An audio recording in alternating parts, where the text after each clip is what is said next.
నమస్కారం ETV news కు స్వాగతం. ఈనాటి ముఖ్యాంశాలు.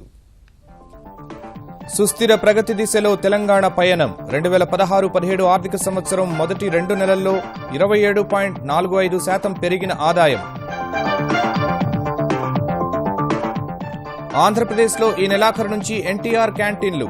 రూపాయికే ఇడ్లీ సాంబార్, 5 రూపాయలకే అన్నం పులిహోర విక్రయం. ఉద్యోగుల బదిలీలపై చంద్రబాబు సమీక్ష. అవినీతి అవకతవకలను సహించే ప్రసక్తే లేదని ఉన్నతాధికారులకు హెచ్చరిక. తెలుగుదేశం ప్రభుత్వంపై జగన్ ఘాటు విమర్శలు. జూలై 8 నుంచి గడప గడపకు వైకాపా నినాదంతో ప్రజల్లోకి వెళ్తామని ప్రకటన. విద్యుత్ కార్మికులతో ఫలించిన తెలంగాణ సర్కార్ చర్చలు. 1100 మంది లైన్మెన్ల సర్వీసు క్రమబద్దీకరిస్తామని ప్రభుత్వ హామీ. జీఎస్టీ అమలు దిశలో కేంద్రం పురోగతి. తమిళనాడు మినహా అన్ని రాష్ట్రాలు అంగీకరించినట్లు జైట్లీ వెల్లడి. తుది గడువు పెట్టుకోలేదని వ్యాఖ్య. దేశవ్యాప్తంగా మండిపోతున్న టమాటో ధర. చెన్నై, ముంబైలలో 80 రూపాయలు దాటిన కిలో. హైదరాబాద్లో మోయలేని భారం.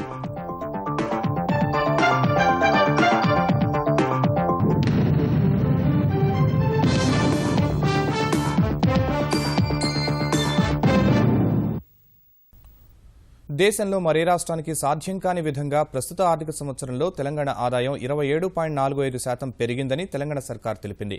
2015 ఏడాది ఏప్రిల్, మే నెలల్లో commercial, excise, stamps and registration, అమ్మకం, రవాణా, గనుల శాఖ ద్వారా ఆదాయం 6,031 కోట్ల రూపాయలు వస్తే ప్రస్తుత ఆర్థిక సంవత్సరం మొదటి 2 నెలల్లో 7,687 కోట్లు వచ్చిందని తెరాస సర్కార్ తెలిపింది.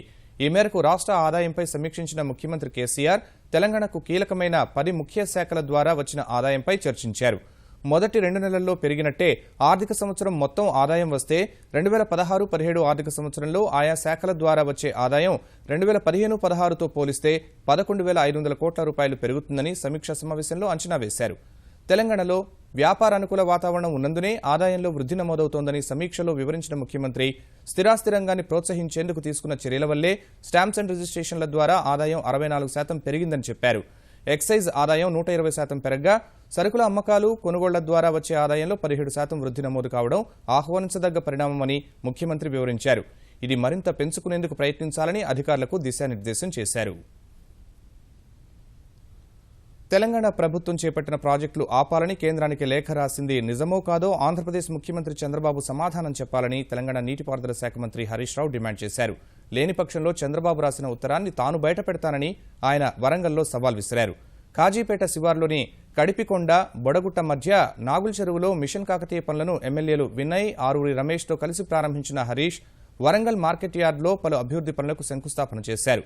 ప్రస్తుతం నిర్మిస్తున్న పాలమూరు, కాళేశ్వరం, దిండి ప్రాజెక్టులు కొత్తవి కావని, ఉమ్మడి రాష్ట్రంలో అసంపూర్ణంగా మిగిలిన వాటిని తెరాస సర్కార్ పూర్తి చేస్తోందని స్పష్టం చేశారు. నోటితో నవ్వి నొసటితో వెక్కిరించినట్టుంది చంద్రబాబు నాయుడు వైఖరి. ఇలా ప్రాజెక్టులను అడ్డుకుంటున్నది మీరు. కృష్ణా బోర్డుకు ఫిర్యాదు చేసింది, సుప్రీంకోర్టులో కేసు వేసింది మీరు, కేంద్ర ప్రభుత్వానికి ఫిర్యాదు చేసింది మీరు. మళ్ళీ పైన మేము కిందున్నోళ్ళ మీద ఎట్లా ఆపుతాము అంటున్నారు. అయినా ఇవి కొత్త ప్రాజెక్టులు ఎట్లయితాయి? ఆంధ్రప్రదేశ్ రాష్ట్రం ఉన్నప్పుడు, మీరు ప్రతిపక్ష నాయకుడిగా ఉన్నప్పుడు 2007లో దిండి పథకానికి జీవో ఇచ్చారు. 2013లో పాలమూరు ఎత్తిపోతల పథకానికి జీవో ఇచ్చారు. గతంలో మీరు పూర్తి చేయని వాటిని మేము పూర్తి చేస్తుంటే ఇదేదో కొత్త ప్రాజెక్టులని మీరు ఎక్కడి నుంచో కొత్త నిర్వచనాలు తీసుకొస్తున్నారు. అమరావతిలో ఈ నెలాఖరు నాటికి ఎన్టీఆర్ క్యాంటీన్లను ప్రారంభిస్తామని ఎంసంపై ఏర్పాటైన మంత్రివర్గ ఉపసంఘం వెల్లడించింది. తాత్కాలిక సచివాలయం నిర్మిస్తున్న వెలగపూడి సహా తుళ్లూరు, నవులూరు ప్రాంతాల్లో ఈ క్యాంటీన్లు ఏర్పాటవుతాయని ఆంధ్రప్రదేశ్ పౌర సరఫరాల శాఖ మంత్రి పరిటాల సునీత ప్రకటించారు. రోజుకు 500 మంది చొప్పున తక్కువ ధరకే ఆహారాన్ని అందించాలని నిర్ణయించామన్న ఆమె సాంబార్ ఇడ్లీ 1 రూపాయి, అన్నం, పులిహోర, పొంగల్ 5 రూపాయలు, పెరుగన్నం 3 రూపాయలు చొప్పున అందిస్తామని వివరించారు. ముఖ్యమంత్రి సూచనల మేరకు ఎన్టీఆర్ క్యాంటీన్లను దశల వారీగా రాష్ట్రంలో ఏర్పాటు చేయనున్నట్టు మంత్రివర్గ ఉపసంఘం సభ్యులు పేర్కొన్నారు. కానీ గౌరవ ముఖ్యమంత్రి చంద్రబాబు నాయుడు గారు అందుబాటులో ఉంటే ఈ నెలే పెడతాం, లేదంటే నెక్స్ట్ మంత్ మంచి రోజు చూసి మేము ప్రారంభోత్సవం చేస్తామని ప్రత్యేకంగా కూడా తెలియజేస్తూ హైజెనిక్ ఫుడ్ అందించాలని, ఆ విధంగా ఫస్ట్ ఒక 1 మంత్ చూసిన తర్వాత ఏమన్నా గ్యాప్స్ ఉంటే సిస్టమ్ మళ్ళీ చేంజ్ చేసుకొని హైజెనిక్ ఫుడ్ రాజధాని 29 గ్రామాల్లో 3 ప్రదేశాల్లో పెడుతున్నాం కాబట్టి అవసరమైతే జనం పెరిగినా కూడా దానికి కూడా ప్రిపేర్ అయ్యే ముందుకెళ్ళడం కూడా జరుగుతూ ఉందన్నమాట. ఉద్యోగుల బదిలీల్లో అవకతవకలు జరిగితే సహించేది లేదని ముఖ్యమంత్రి చంద్రబాబు హెచ్చరించారు. ఉన్నత స్థాయి అధికారుల బదిలీలను తానే స్వయంగా పరిశీలిస్తానని, ఉద్యోగుల బదిలీలపై విజయవాడలోని తన కార్యాలయం నుంచి జిల్లాల కలెక్టర్లు, ఉన్నతాధికారులతో నిర్వహించిన వీడియో కాన్ఫరెన్స్లో స్పష్టం చేశారు. బదిలీ ప్రక్రియకు సంబంధించి అన్ని వ్యవహారాలు అత్యంత పారదర్శకంగా ఉండాలని ఆయన అధికారులకు సూచించారు. ఈ బదిలీల కోసం ఇచ్చిన మార్గదర్శకాలను ఖచ్చితంగా పాటించాలని సూచించారు. ఉన్నతాధికారులు కూడా బదిలీలపై ఎప్పటికప్పుడు దృష్టి సారించాలన్నారు. ఎక్కడైనా అవకతవకలు జరిగినట్టు తన దృష్టికి వస్తే కఠినంగా వ్యవహరిస్తానని చంద్రబాబు తేల్చి చెప్పారు. ఆంధ్రప్రదేశ్ ప్రజల అభివృద్ధి కోసం వారి తరపున పోరాటమే లక్ష్యంగా వైఎస్సార్ కాంగ్రెస్ పనిచేస్తుందని ఆ పార్టీ అధ్యక్షుడు జగన్మోహన్ రెడ్డి స్పష్టం చేశారు. గత 2 ఏళ్లలో ప్రధాన ప్రతిపక్షంగా చురుకైన పాత్ర పోషించామన్న ఆయన ముఖ్యమంత్రి చంద్రబాబు పాలనా తీరును ప్రజల వద్దే ఎండగడదామని విజయవాడలో నిర్వహించిన పార్టీ విస్తృత స్థాయి సమావేశంలో నేతలు, కార్యకర్తలకు పిలుపునిచ్చారు. వైకాపా 5 ఏళ్లు పూర్తి చేసుకుంటున్న వేళ జూలై 8వ తేదీ నుంచి గడప గడపకు వైకాపా అన్న నినాదంతో ప్రజల్లోకి వెళ్లాలని సూచించారు. ఒక వ్యక్తితో మొదలైన వైకాపా ఇప్పుడు 67 మంది ఎమ్మెల్యేలు, 9 మంది ఎంపీలతో పటిష్టంగా ఉందని చెప్పారు. ఏపీలో 45% ఓటు శాతంతో ప్రజల అభిమానాన్ని చూరగొందని వ్యాఖ్యానించారు. విస్తృత స్థాయి సమావేశానికి కొందరు ఎమ్మెల్యేలు గైర్హాజరు కావడం చర్చనీయాంశమైంది. 2 సంవత్సరాలు అయిపోయిన తర్వాత తీవ్రంగా ఇవాళ చంద్రబాబు నాయుడు గారు చేసిన హామీల మీద ప్రజలు ఇవాళ కోపంగా చంద్రబాబు నాయుడు గారి పాలన ఇక మాకు వద్దు అని చెప్పి ప్రజలందరూ కూడా కోరుతా ఉన్న పరిస్థితుల మధ్య మనమంతా ఇవాళ ఏకమై మన పార్టీని ఎలా ముందుకు తీసుకొని పోవాలి, ఏ రకంగా ప్రజలకు తోడుగా ఉండాలి, చంద్రబాబు నాయుడు గారికి వ్యతిరేకంగా ప్రజల గొంతుక మనం ఎలా కావాలి, దాని మీద మేధామథనం చేసుకునే దానికోసం ఇవాళ ఏకమయ్యాం. ఆంధ్రప్రదేశ్ రహదారులను జాతీయ రహదారులుగా మార్చాలని కేంద్ర ఉపరితల రవాణా మంత్రి నితిన్ గడ్కరీని కోరినట్లు ఆంధ్రప్రదేశ్ రవాణా శాఖ మంత్రి సిద్ధా రాఘవరావు చెప్పారు. ఈ మేరకు ఢిల్లీలో కేంద్ర మంత్రితో సమావేశమైన సిద్ధా ఏపీ రహదారుల అభివృద్ధికి సహకరించి నిధులు విడుదల చేయాలని విజ్ఞప్తి చేశామన్నారు. జాతీయ, రాష్ట్ర రహదారుల వెంబడి సీసీ కెమెరాలు ఏర్పాటు చేస్తామని, కెమెరాల ఏర్పాటుకు నిధులు విడుదల చేయాల్సిందిగా కోరినట్లు తెలిపారు. తమ అభ్యర్థనలకు కేంద్ర మంత్రి సానుకూలంగా స్పందించారని సిద్ధా వెల్లడించారు. విజయవాడ గుండగొలను రోడ్ వర్క్ కూడా ప్రస్తుతం 3 years నుంచి కూడా ఆగిపోవడం జరిగింది. విజయవాడ మచిలీపట్నం ఫ్లైఓవర్ బ్రిడ్జ్ సిటీలో వస్తుంది. మన రమేష్ హాస్పిటల్స్ వరకు కూడా ఎక్స్టెన్షన్ చేయమని కోరాం. అట్లానే కంచెంచల్ల టు నందిగామ రోడ్ దాని గురించి కూడా 2 lane 4 lane చేయమని వాడిని కూడా అడగడం జరిగింది. Development of green highways in the state of Andhra Pradesh. రాష్ట్రంలో కొన్ని ఇష్యూస్ ఉన్నాయి. వాటన్నిటిని కూడా ఈరోజు వారు దృష్టి తీసుకురావడం జరిగింది. వారు అన్ని విధాలుగా కూడా కోఆపరేట్ చేస్తామని వారు మాకు హామీ ఇవ్వడం జరిగింది. తెలంగాణకు 156 కోట్ల రూపాయల కంపా నిధులను కేంద్రం మంజూరు చేసిందని తెలంగాణ అటవీ పర్యావరణ శాఖ మంత్రి జోగు రామన్న తెలిపారు. ఢిల్లీలోని పర్యావరణ భవన్లో కేంద్ర అటవీ పర్యావరణ శాఖ మంత్రి ప్రకాష్ జవడేకర్తో సమావేశమైన మంత్రి తెలంగాణలో పర్యావరణ పరిరక్షణకు ప్రభుత్వం తీసుకుంటున్న చర్యలను వివరించామన్నారు. 2వ దఫా హరితహారం కార్యక్రమానికి హాజరవుతానని జవడేకర్ చెప్పారన్న ఆయన తెలంగాణ ప్రతిపాదించిన ఇకో టూరిజం ప్రాజెక్టు కేంద్రం పరిగణలో ఉందని చెప్పారు. మాకు మొత్తం రాష్ట్రానికి రావాల్సినటువంటి 1418 కోట్ల రూపాయలు రాష్ట్ర ప్రభుత్వం రావాల్సినప్పటికీ మరి మొన్న ఏదైతే పార్లమెంట్ లో మరి బిల్లు పాస్ అయినప్పటికీ రాజ్యసభలో చిన్న అమెండ్మెంట్ కాకపోవడం వల్ల అది పెండింగ్ లో ఉందని చెప్పారు. అందుకే పాత పద్ధతి ఎట్లయితుందో మీకు రాష్ట్రానికి రావాల్సినటువంటి వాటాలో 10% ఈ సంవత్సరం ఇప్పుడు ఇస్తాం. రాజ్యసభలో పాస్ అయిన తర్వాత 3 సంవత్సరాల్లో మీ 1418 కోట్లు అది రాజ్యసభలో అమెండ్మెంట్ అయిన తర్వాత తప్పకుండా ఇస్తామని చెప్పడం జరిగింది. వస్తు సేవల పన్ను విధానం అమలుకు తమిళనాడు మినహా అన్ని రాష్ట్రాలు మద్దతిచ్చినట్లు కేంద్ర ఆర్థిక మంత్రి జైట్లీ తెలిపారు. జీఎస్టీ నమూనా చట్టంపై కసరత్తులో భాగంగా కోల్కతాలో జరుగుతున్న రాష్ట్రాల ఆర్థిక మంత్రుల సమావేశానికి హాజరైన ఆయన వస్తు సేవల పన్ను విషయంలో రాష్ట్రాలకున్న అనుమానాల్ని నివృత్తి చేసేందుకు ప్రయత్నించారు. జీఎస్టీ అమలుతో తలెత్తే ఆదాయ లోటును 5 ఏళ్లు కేంద్రం భర్తీ చేస్తుందని భరోసా ఇచ్చారు. జూలై 2వ వారంలో రాష్ట్రాల ఆర్థిక మంత్రుల సాధికారిక బృందం మరోమారు సమావేశమవుతుందని, అప్పుడు మిగిలిన అంశాలపై స్పష్టత ఇస్తామని జైట్లీ చెప్పారు. 2017 ఏప్రిల్ 1 నుంచి జీఎస్టీ అమలు చేయాలని గతంలో కేంద్రం భావించగా కొత్త పన్నుల విధానాన్ని ప్రవేశపెట్టేందుకు చివరి గడువు ఏదీ లేదని జైట్లీ చెప్పారు. There was a complete consensus on the fact that there should be no constitutional cap because contingencies might arise in future As far as the quantum of taxation fixed by the GST Council is concerned, it is best left to the discretion of the Council. As far as the 1% additional tax for a period of 2 years is concerned, I have already indicated that I am quite flexible on that issue. We will try our best to see that the constitutional amendments are approved in the monsoon session, and therefore by the end of the year we must have the CGST and the SGST legislations in place. Thereafter, the IGST legislation would require to be passed by the centre also. మరోవైపు వస్తు సేవల పన్ను బిల్లుకు అన్నాడీఎంకే ప్రతిపాదించిన సవరణలకు కేంద్రం అంగీకరించాల్సిందేనని తమిళనాడు ముఖ్యమంత్రి జయలలిత ప్రధాని నరేంద్ర మోదీకి స్పష్టం చేశారు. శాసనసభ ఎన్నికల్లో వరుసగా రెండోసారి విజయం సాధించి ముఖ్యమంత్రి బాధ్యతలు చేపట్టిన తరువాత తొలిసారి ఢిల్లీ వెళ్లిన ఆమె మోదీకి అందించిన 29 పుటల విజ్ఞాపన పత్రంలో జీఎస్టీ సహా అనేక అంశాలపై తమ విజ్ఞప్తులను వివరించారు. జీఎస్టీపై తమిళనాడు లేవనెత్తిన అంశాలన్నింటిపై స్పష్టత ఇవ్వాలన్న జయలలిత కావేరీ నీటి నిర్వహణ బోర్డు ఏర్పాటు, ముళ్లపెరియార్ ఆనకట్టలో నీటి మట్టాన్ని 152 అడుగులకు పునరుద్దరించడం, నదుల అనుసంధానం, జాలర్లను ఎస్టీల్లో చేర్చడంపై కేంద్రం సహకారం కోరారు. తమిళనాడులో ఎయిమ్స్ ఏర్పాటు, నీట్కు సంబంధించిన సమస్యలు పరిష్కరించడం సహా జల్లికట్టుపై నిషేధం ఎత్తివేయడంపై కేంద్రం సహకరించాలని జయలలిత కోరారు. ప్రధానితో భేటీకి ముందు అన్నాడీఎంకేకు చెందిన 50 మంది పార్లమెంటు సభ్యులతో జయలలిత సమావేశమయ్యారు. డిమాండ్ల సాధన కోసం తెలంగాణ విద్యుత్ సిబ్బంది రేపటి నుంచి తలపెట్టిన సమ్మెను ప్రభుత్వం ఇచ్చిన హామీలతో ఉపసంహరించుకున్నారు. ఈ మేరకు కార్మిక సంఘాలతో తెలంగాణ విద్యుత్ శాఖ మంత్రి జగదీష్ రెడ్డి జరిపిన చర్చలు ఫలించగా సమ్మె ప్రతిపాదన వెనక్కు తీసుకుంటున్నట్లు నేతలు తెలిపారు. దీర్ఘకాలంగా పెండింగ్లో ఉన్న న్యాయమైన డిమాండ్లను తక్షణమే పరిష్కరిస్తామని హామీ ఇచ్చిన జగదీష్ రెడ్డి 1100 మంది లైన్మెన్లను త్వరలోనే క్రమబద్దీకరిస్తామని, ప్రమాదంలో మరణించే సిబ్బందికి ఇచ్చే పరిహారం 5 నుంచి 10 లక్షల రూపాయలకు పెంచుతామని తెలిపారు. విధి నిర్వహణలో గాయపడే పొరుగు సేవల సిబ్బంది వైద్యానికి అయ్యే ఖర్చు భరించడం సహా సాధ్యాసాధ్యాలు చూసి బీమా సౌకర్యం కల్పిస్తామని జగదీష్ రెడ్డి చెప్పారు. వేతన సవరణ సమయంలో సింగిల్ మస్టర్ స్కేల్ను అమలు చేస్తామని హామీ ఇచ్చిన మంత్రి ఏజెన్సీల ద్వారా కాకుండా నేరుగా వేతనాలు ఇవ్వాలన్న డిమాండ్ను 3 నెలల్లో పరిష్కరిస్తామని చెప్పారు. ఈ అవుట్సోర్సింగ్ సిబ్బందికి సంబంధించి కూడా ఏదైతే ప్రమాదం జరిగినప్పుడు వారికి ఇస్తున్న ఎక్స్గ్రేష్ ఏదైతే ఉందో వాస్తవానికి అది తెలంగాణ ప్రభుత్వం ఏర్పడిన నాటికి కేవలం 2 లక్షలే ఉండే. మేము వారు అడగక ముందే 5 లక్షలకు పెంచడం జరిగింది. దాన్ని వారు 25 లక్షలు అడిగినప్పుడు కూడా అంత సాధ్యం కాదు అని చెప్పి దాన్ని 10 లక్షల వరకు పెంచడానికి కూడా ప్రభుత్వం అంగీకరించింది. ఇన్సూరెన్స్ కు సంబంధించి కూడా చట్టపరమైన అడ్డంకులు ఏమైనా ఉంటే వాటిని కూడా తొలగిస్తూ తప్పకుండా ఆ సమస్యను కూడా పరిష్కారం చేస్తామని చెప్పి కూడా హామీ ఇవ్వడం జరిగింది. అదనపు పోస్టులు కూడా మంజూరు చేయాలని చెప్పి చాలా కాలంగా మేము భావిస్తాను. అది కూడా వెంటనే పరిష్కారం చేసేస్తా ఉన్నాం.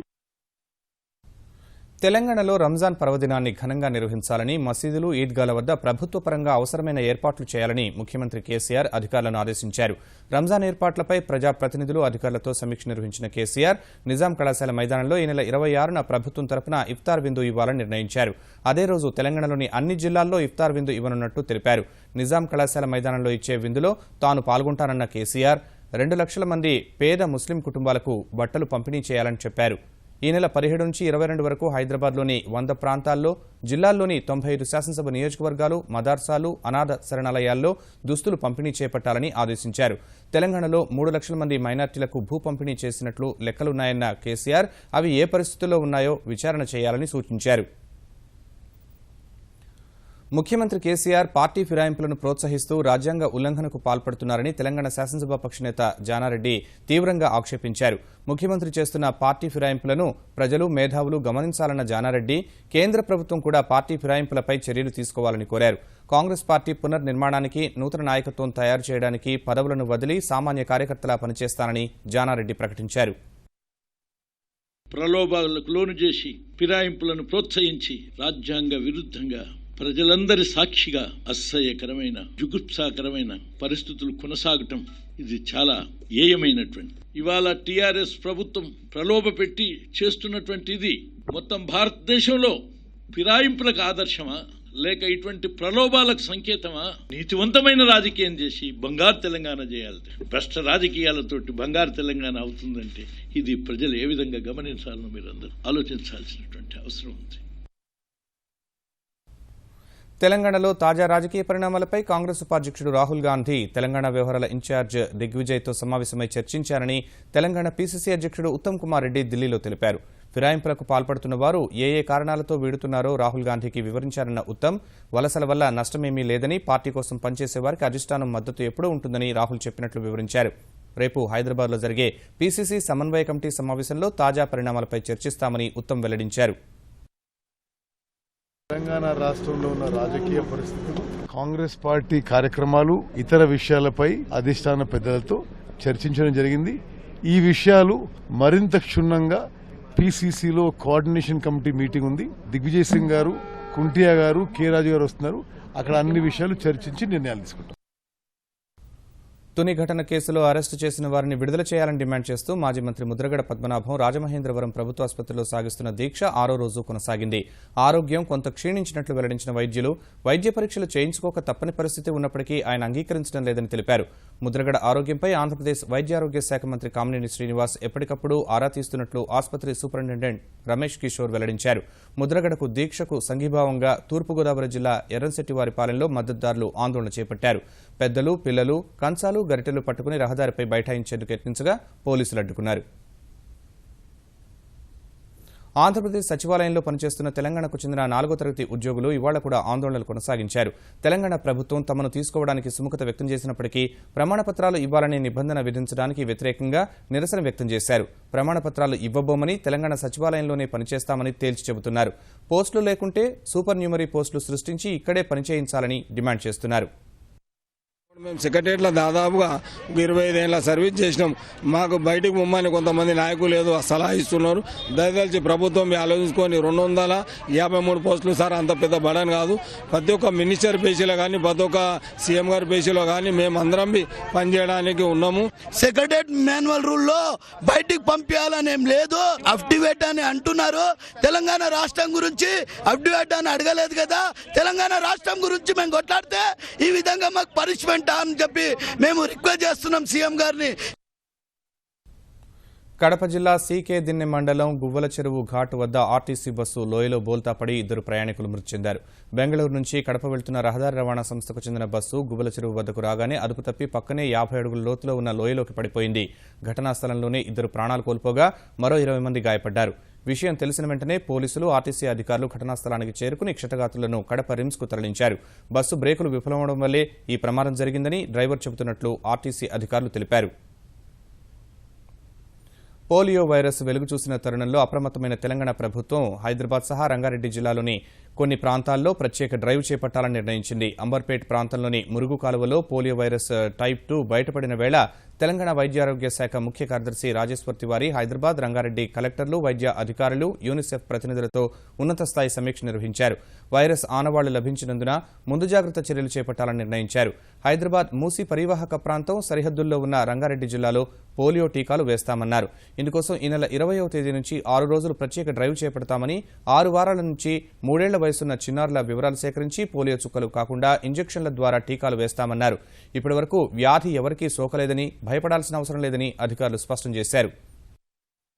Hyderabad district high risk area clusters identify చేయడం 11 క్లస్టర్స్ ఐడెంటిఫై చేశారు. ఇదే విధంగా రంగారెడ్డి జిల్లాలో కూడా కొన్ని క్లస్టర్స్ ఐడెంటిఫై చేశారు. హైదరాబాద్ జిల్లాలో 700 బూత్స్ పెడతాము. అక్కడ మన 4 మెంబర్ టీం ఉంటుంది. ఏఎన్ఎం ఉంటారు, తర్వాత అంగన్వాడీ వర్కర్ ఉంటారు, మెప్మా తరఫున వర్కర్స్ ఉంటారు. 4 మెంబర్ టీమ్స్ అక్కడ బూత్స్ లో ఉంటారు. వాళ్ళు సర్వే చేసి లిస్ట్ తయారు చేస్తారు. ఇంటింటి వాళ్ళు పేరెంట్స్ ని రిక్వెస్ట్ చేసి అక్కడ తీసుకొచ్చి వ్యాక్సిన్ ఇస్తారు. కలుషితమైపోతున్న వాతావరణానికి పచ్చదనంతో సాంత్వన అందించాలంటూ తెలుగు రాష్ట్రాల్లో ఈటీవీ ఈనాడు చేపట్టిన వనభారతి జనహారతి కార్యక్రమంలో అన్ని వర్గాల ప్రజలు భాగస్వాములవుతున్నారు. శ్రీకాకుళం జిల్లా పారిశ్రామికవాడలో ఒక్కరోజే 1000 మొక్కలు నాటి అందరికీ ఆదర్శంగా నిలిచారు. పైడి భీమవరం జిల్లా పరిషత్ ఉన్నత పాఠశాల ఆవరణలో 250 మొక్కలు నాటి ఉద్యానవనంలా తయారు చేశారు. కాకినాడలో 47,000 మొక్కలు నాటేందుకు ప్రణాళిక సిద్ధం చేశామన్న అధికారులు రహదారుల వెంట 17,000, మిగిలినవి గృహాలకు, విద్యాసంస్థలకు అందిస్తామన్నారు. కృష్ణా జిల్లా మచిలీపట్నంలోని జిల్లా పరిషత్ కార్యాలయంలో 1,200 మొక్కలు నాటారు. గుంటూరు జిల్లా చిలకలూరిపేటలోని రైతు బజార్ వద్ద వ్యవసాయ శాఖ మంత్రి ప్రత్తిపాటి పుల్లారావు మొక్కలు నాటారు. ఇటు హైదరాబాద్ కూకట్పల్లిలోని 4వ ఫేజ్లో మొక్క నాటిన ఎమ్మెల్యే కృష్ణారావు ప్రతి ఇంట్లో 2 మొక్కలు నాటించే బాధ్యత తీసుకుంటారని చెప్పారు. వరంగల్ జిల్లా రాయపర్తిలో పాలకుర్తి ఎమ్మెల్యే ఎర్రబెల్లి దయాకర్రావు 100 మొక్కలు నాటే కార్యక్రమంలో పాల్గొన్నారు. అమెరికాలోని ఆర్లాండోలో నైట్ క్లబ్పై దాడి చేసి 49 మందిని కాల్చి చంపడం వెనుక ఉమర్ సిద్దికీ మతీన్ అసలు ఉద్దేశం ఏంటన్న కోణంలో FBI అధికారులు విస్తృత దర్యాప్తు చేస్తున్నారు. దాడికి కారణాలపై ఇప్పటికే కొన్ని అంచనాలకు వచ్చిన అధికారులు తగిన ఆధారాలు సేకరించే ప్రయత్నాల్లో ఉన్నారు. అమెరికా బయట నుంచి దాడికి కుట్ర జరిగిందనేందుకు ఎలాంటి సాక్ష్యాలు లభించలేదని 29 ఏళ్ల మతీన్ దేశీయ ఉగ్రవాది అని భావిస్తున్నట్లు చెప్పారు. అయితే దాడి సమయంలో మతీన్ పోలీసులకు ఫోన్ చేసి తాను IS మద్దతుదారుడని, ఆ సంస్థకు శత్రువులైన మరికొన్ని ఉగ్రమూకలపై కూడా తనకు సానుభూతి ఉందని చెప్పడం అధికారుల్ని తీవ్రంగా ఆలోచింపజేస్తోంది. స్వలింగ సంపర్కులంటే ద్వేషంతోనే మతీన్ ఇలా చేశాడన్న వాదన తొలుత వినిపించగా అతడి మాజీ భార్య కూడా మతీన్ స్వలింగ సంపర్కుడై ఉండొచ్చని చెప్పడం దర్యాప్తు అధికారులను గందరగోళంలో పడేసింది. మతీన్ గతంలో కూడా పల్స్ నైట్ క్లబ్ కు వచ్చాడని మరికొందరు చెప్పడాన్ని పరిగణలోకి తీసుకున్న అధికారులు మానసిక రుగ్మతతోనే అతడు దారుణానికి ఒడిగట్టాడా అన్న కోణంలో దర్యాప్తు చేస్తున్నారు. ఆమ్ ఆద్మీ పార్టీ ఎమ్మెల్యేలను పార్లమెంటరీ కార్యదర్శులుగా నియమిస్తూ రూపొందించిన బిల్లును రాష్ట్రపతి తిరస్కరించిన వ్యవహారంలో ఢిల్లీ ముఖ్యమంత్రి కేజ్రీవాల్ ప్రధాని నరేంద్ర మోదీపై విమర్శలు ఎక్కుపెట్టారు. రాష్ట్రపతిని అడ్డుపెట్టుకుని ప్రధాని తమను లక్ష్యంగా చేసుకున్నారని ఆరోపించిన కేజ్రీవాల్ కేంద్రం సిఫార్సులకు అనుగుణంగానే రాష్ట్రపతి నిర్ణయం వెలువడిందని విమర్శించారు. గుజరాత్, రాజస్థాన్, పంజాబ్ సహా దేశంలోని చాలా రాష్ట్రాల్లో ఎమ్మెల్యేలు పార్లమెంటరీ కార్యదర్శుల హోదాలు ఉన్నాయని గుర్తు చేశారు. అయితే జోడు పదవుల కారణంగా 21 మంది ఆప్ ఎమ్మెల్యేలపై అనర్హత వేటు వేయాలని భాజపా, కాంగ్రెస్ డిమాండ్ చేస్తున్నాయి. దేశవ్యాప్తంగా టమాటో ధరలు మండిపోతున్నాయి. గత 15 రోజుల్లోనే రెట్టింపు పెరిగిన టమాటో ధర ప్రస్తుతం దేశంలోని అనేక ప్రాంతాల్లో కిలో 80 రూపాయల వరకు పలుకుతోంది. చెన్నైలో 80, కోల్కతా, ముంబైలో 60 రూపాయలకు చిల్లర వర్తకులు టమాటోను విక్రయిస్తున్నారు. హైదరాబాద్లో 60 నుంచి 70 రూపాయల మధ్య అమ్ముతున్నారు. దేశ రాజధాని ఢిల్లీలో మాత్రం 50 రూపాయలున్నట్టు మార్కెట్ వర్గాలు తెలిపాయి. టమాటో అధికంగా పండే దక్షిణ భారత్లో వర్షాల కారణంగా పంట నష్టపోవడమే ధరల పెరుగుదలకు కారణమని నిపుణులు అంచనా వేస్తున్నారు. నిల్వ చేసేందుకు శీతల గిడ్డంగులు అందుబాటులో లేకపోవడం మరో కారణమని వివరించారు. ఈటీవీ న్యూస్ సమాప్తం. నమస్కారం.